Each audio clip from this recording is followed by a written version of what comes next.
สบายดี3 โมงเช้าสบายดีไว้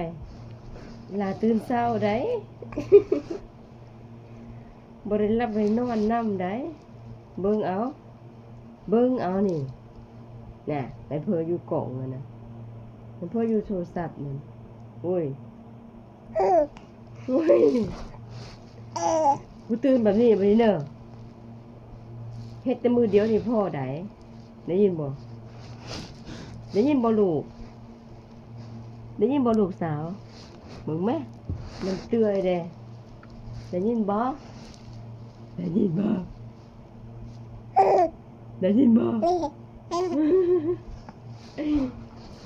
เยอะมาอีหลาละเบิ่งเด้อ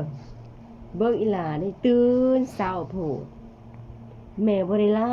บได้นอนเข้าใจบ่หรือเข้าเจอบ่เข้าใจบ่เข้าเจอบ่น่ะตู้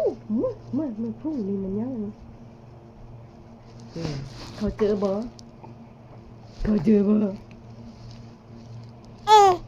น่ะเบิ่งเอามันเพิ่นอยู่ในโทรศัพท์นี่แน่โอ้ยนอนบ่ลูกนอนต่อบ่นอนต่อเนาะอยากนอนต่อละน่ะ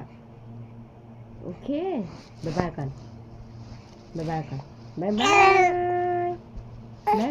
อีหลานนอนต่อเด้อบ๊ายบายบ๊ายบาย